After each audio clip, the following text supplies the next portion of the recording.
మనం దాన్ని మళ్ళీ కోరుకోలేం. రోడ్డున పడొద్దు రేవంత్ రెడ్డి చెప్తా ఉన్నాడు. అనవసర విషయాలకు రాద్ధాంతం వద్దు, ప్రజలు ప్రతిపక్షాల్లో చులకన కావద్దు, సంఘటితం ఉందాం, జరిగిందంతా టీ కప్పులో తుఫానే, జూబ్లీహిల్స్ ఉప ఎన్నికలో గెలిచి స్థానిక ఎన్నికలకు వెళ్దాం, మంత్రివర్గ సమావేశంలో మంత్రులకు సీఎం రేవంత్ రెడ్డి హితావు అంట. స్థానికంపై ఏం చేద్దాం అభిప్రాయాలు అడిగిన సీఎం. హైకోర్టు స్పందన కోసం వేచి చూద్దామన్న మంత్రులు. మీడియా సమావేశంలో కలిసి కూర్చున్న కొండా పొంగులేటి. మా అమ్మాయి వ్యాఖ్యలకు క్షమాపణ చెబుతున్నా, ముఖ్యమంత్రి రేవంత్ రెడ్డిపై ఆవేశంలో మాట్లాడింది. మాదంతా ఒకే కుటుంబం, సర్దుకుపోయాం. సో మీదంతా ఒకే కుటుంబం, కానీ బహిరంగంగా పబ్లిక్లో మాట్లాడినప్పుడు ప్రజల్లో అలజడి క్రియేట్ అవుతుంది ఖచ్చితంగా. సో మీరు రేపన్న రోజు ఒకటే ఉంటుంది. మీ పంచాయతీలన్నీ కూడా ఇంతే ఉంటాయి. మంత్రులు ఎవరైనా కావచ్చు, ఏ పార్టీ నాయకులైనా కావచ్చు, ఇక ముందు కొట్టుకుంటారు, తర్వాత కలిసిపోతారు. ఇది అందరికీ తెలిసిన విషయం. కానీ ప్రజల్ని ఇబ్బందులు పెట్టే ప్రయత్నం చేయొద్దు.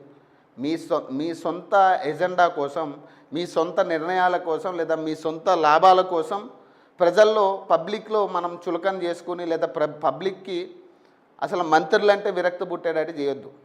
అది కొండా సురేఖ కావచ్చు, పొంగులేటి శ్రీనివాసరెడ్డి కావచ్చు, ఇంకెవరైనా కావచ్చు. పబ్లిక్లో ఇలాంటి మాటలు పబ్లిక్లో మాట్లాడేటప్పుడు కొంచెం జాగ్రత్తగా మాట్లాడాలి. ఎందుకంటే మిగతా వాళ్ళ మీద మనం చేసిన ఎలిగేషన్స్ మీద ఖచ్చితంగా పబ్లిక్ రేపు అన్న రోజు నిలదీసే పరిస్థితి ఉంటుంది. మరి దీనివల్ల పార్టీకి జరగాల్సిన డ్యామేజ్ జరిగింది ఇప్పటికే.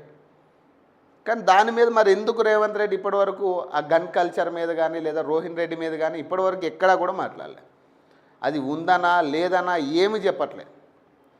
మరి అది ఉందనుకోవాలా లేదనుకోవాలా, ఇందులో నిజం ఎంత ఉందనే ఆలోచన కూడా వస్తుంది అందరికీ. మాలాంటి వాళ్ళకి ఆ అనుమానం కూడా వస్తుంది. మరి ఇందులో నిజాలు లేకుండా ఆమె ఎట్లా మాట్లాడింది బయటకు వచ్చాను. ఇప్పుడు వేరే పార్టీకి సంబంధించిన వాళ్ళు మాట్లాడారంటేనేమో ఇదేదో కట్టు కదా అని మనం చెప్పుకోవడానికి ఉంటుంది. మన సొంత పార్టీకి సంబంధించిన వ్యక్తులు బయటకు వచ్చి ఇలాంటి విషయాలు మాట్లాడినప్పుడు ఇందులో ఖచ్చితంగా నిజాలు ఉన్నాయనే ప్రతి ఒక్కరికి అర్థమవుతుంది. మరి దాన్ని కప్పుపూచుకుని రోహిన్ రెడ్డిని సేవ్ చేయడానికి ట్రై చేస్తున్న రేవంత్ రెడ్డి అని కూడా రేపు అందరూ మాట్లాడతారు. ఇప్పటికే రోహిన్ రెడ్డి చేయాల్సిన కబ్జాలు చేస్తున్నాడు, మీకు చాలా దగ్గరగా ఉండి మీకు కావాల్సిన కమిషన్స్ వచ్చేలా చేస్తూ ఉన్నాడు. ఆయన చేసేవన్నీ కూడా ఎట్లాంటి విషయాలు అనేది మనం గతంలో కూడా మనం మాట్లాడుకున్నాం. సో ఈరోజు కొండా సురేఖ కూతురు మాట్లాడిన తర్వాత ఇంకా క్లారిటీ వచ్చింది జనాలకి. ఇప్పటివరకు అనుమానం ఉండే, ఇప్పుడు క్లారిటీ వచ్చింది. ఓకే, రోహిన్ రెడ్డి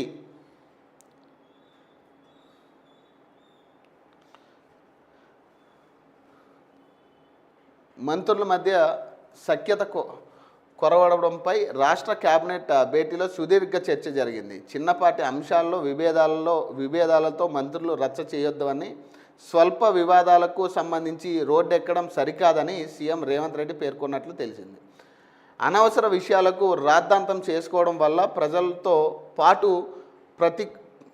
ప్రతిపక్షాల్లో కూడా పలుచనవుతామని హితావు పలికినట్లు సమాచారం. ఇలాంటి అవంతిత సంఘటనలను నివారించాలంటే సమాచారం ఖచ్చితంగా కూడా హితావు పలికినట్లు తెలుస్తూ ఉంది. ఇలాంటి అవాంఛనీయ సంఘటనలు నివారించాలని సూచించినట్లు తెలుస్తుంది. ఇప్పటి వరకు జరిగిన సంఘటనలను టీ కప్పులో తుఫాన్లా భావించి ఇక నుంచి సంఘటితంగా ఉండాలని, ఈ విషయంలో ప్రజలకు స్పష్టమైన సంకేతాన్ని ఇవ్వాలని మంత్రివర్గం నిర్ణయించినట్లు సమాచారం. అలాగే ప్రభుత్వంపై మంత్రులపై ప్రతిపక్షాల ఆరోపణలు చేసినప్పుడు సంబంధిత ఘటనకు సంబంధించి సమగ్ర వివరాలు ప్రజలకు తెలియజేయాలని కూడా మంత్రివర్గ సమావేశంలో నిర్ణయించింది. సచివాలయంలో గురువారం జరిగిన రాష్ట్ర కేబినెట్ సమావేశంలో ఈ నిర్ణయం తీసుకున్నారు. సో ఇక్కడ ప్రజలకి క్లారిటీ ఏ రకంగా ఇస్తారనే దానికంటే ఫస్ట్ మీరు మాట్లాడే ముందు ప్రజలకు ఏం చెప్దాం అనుకుంటున్నారు మంత్రులు, అసలు ఏం పనులు చేశారు ఇప్పటివరకు, ఏ శాఖలో ఏం పనులు జరుగుతూ ఉన్నాయి, ప్రతి శాఖలో అవినీతి అని బయటకు వస్తూ ఉన్నాయి, ప్రతి శాఖలో అవినీతి జరుగుతూ ఉంది. మరి దాని మీద మీరేం చెప్తా ఉన్నారు? నిన్న జూపల్లికి సంబంధించి అదే మంత్రివర్గంలో ఉన్న ఐఏఎస్ అధికారి బయటకు వచ్చి మాట్లాడడం జరిగింది. నేను పని చేయలేనని చెప్పి. మరి దానికి ఏం సమాధానం చెప్తారు? అంటే ఏమీ జరగకుండా అయితే ఎవరు కూడా మంత్రివర్గం నుంచి బయటికి రావాలని అనుకోరు. మరి అలాంటిది 8 సంవత్సరాలు ఇంకా ఉద్యోగం ఉండగా, సర్వీస్ ఉండగా, మరి ముందుగా ఎందుకైనా రిటైర్మెంట్ ఇచ్చుకుంటున్నాడు? వాలంటరీ రిటైర్మెంట్ ఎందుకు తీసుకుంటున్నాడు ఆయన? మరి దీని మీద అనుమానాలు కూడా వ్యక్తమవుతూ ఉన్నాయి కదా. మరి జూపల్లి కృష్ణారావు నిన్న మీటింగ్ పెట్టడం జరిగింది. ఆయనకి ఏదో ఏఐజీలో 10 లక్షల ప్యాకేజ్ వచ్చింది, అందుకే వెళ్తానన్నాడు, నేను లేఖ రాయడం వల్ల కాదు అని ఏదో సర్ది చెప్పుకునే ప్రయత్నం చేస్తూ ఉన్నాడు. వాస్తవంగా ఎవరు కూడా గవర్నమెంట్లోంచి ప్రైవేట్లోకి వెళ్ళాలని ఎవ్వరు ఆలోచించరు. అది ఎంత ప్యాకేజ్ రాని. ఒక ఐఏఎస్ అధికారి ఎప్పుడూ కూడా ఆల్రెడీ ప్రామిస్ చేసిన తర్వాత గవర్నమెంట్లో ఆల్రెడీ తన సర్వీస్ కాలం ఉన్నప్పుడు ముందుగా ఎవరు కూడా ఊరికే ఏ కారణం లేకుండా వాలంటరీ రిటైర్మెంట్ తీసుకోరు. అందులో కూడా ప్రైవేట్ వ్యవస్థలో పనిచేయడానికి వెళ్ళడానికి అసలు తీసుకోరు. హైకోర్టు తీర్పు తర్వాత స్థానిక